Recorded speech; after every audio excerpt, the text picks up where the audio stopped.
Bonjour et bienvenue à toi, bienvenue au message lumière de la famille Myriam Bethléem en ce beau mardi de juillet où Saint Matthieu nous rappelle un discours important que Jésus a fait aux habitants de certaines villes qui ne s'étaient pas convertis suite à sa prédication, à ses miracles. Et il leur disait: « Malheureuse es-tu, Chorazine, Bethsaïde, et toi, Capharnaüm, si les miracles qui ont eu lieu chez toi avaient eu lieu à Sodome, cette ville subsisterait encore aujourd'hui. » Trouves-tu, comme moi, que Jésus semble sévère dans ses paroles? Et quand Jésus est sévère, ça nous surprend toujours un peu parce qu'on est tellement habitué et on aime le Jésus qui est doux et humble de cœur. Mais Jésus est rempli de charité pour les personnes et une façon d'être charitable pour Jésus, c'est de donner la vérité, d'inviter les gens à cet effort, à ce petit plus. Et il le fait aussi parfois dans nos vies, à toi et à moi.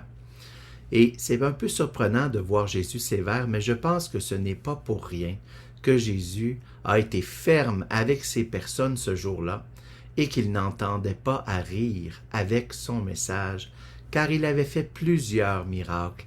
Il avait annoncé le royaume des cieux dans ces villes, et les malades étaient guéris, les paralysés marchaient, les aveugles voyaient. Oui, Jésus les avait aidés avec leurs problèmes. Mais la raison d'être profonde de tous ces miracles, de ces événements providentiels, c'était de susciter la foi, la conversion. Si Dieu est un sauveur, c'est parce que nous avons besoin d'être sauvés. Et s'il est un rédempteur, c'est parce que nous sommes des pécheurs.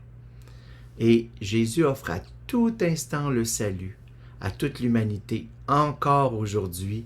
Et si nous attendons parfois des gros miracles, comme une magie qui réglerait nos problèmes, c'est qu'on est un peu paresseux et on a la pensée magique. Mais Jésus veut notre participation. Il veut que nous faisions partie de son action.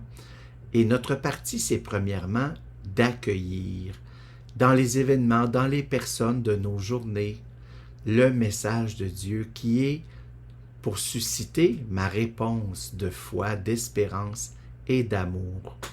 Et ensuite, je peux unir tout ce que je vis, mes efforts, mes joies, mes peines, mes soucis, mes succès, mes échecs, tout à la vie de Jésus toujours offerte, son offrande sans cesse vivante et actuelle dans toutes les Eucharisties du monde qui se célèbrent à chaque moment.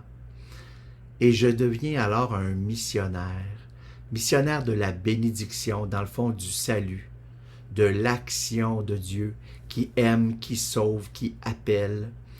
Et c'est une des façons dans le quotidien que j'ai vécu récemment d'être missionnaire de bénédiction, c'est d'offrir mon sourire à ceux et celles que je croise sur le chemin.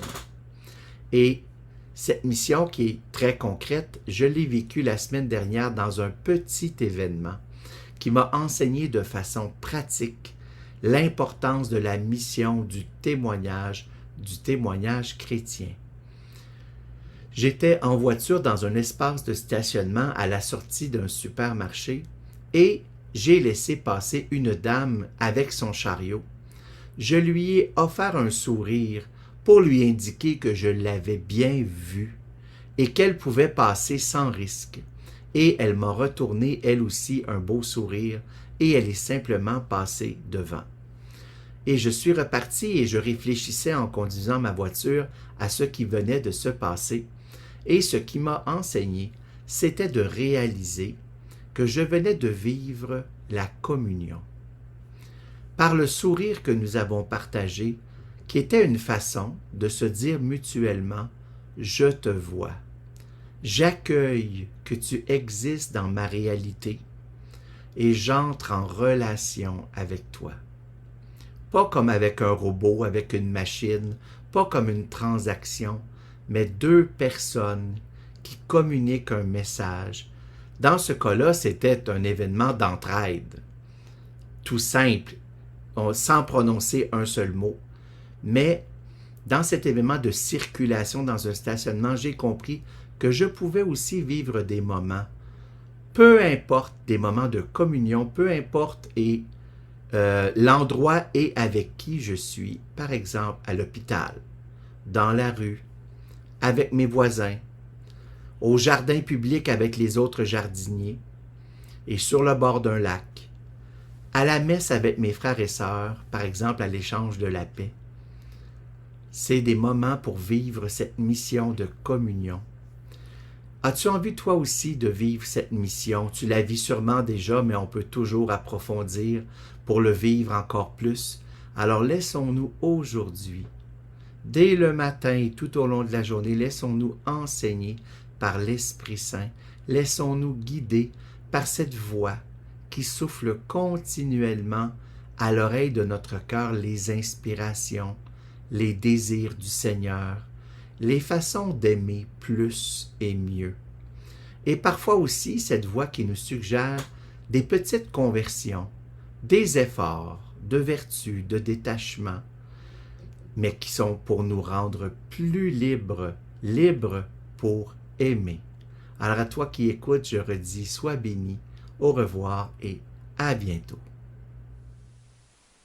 Jésus, ma vie.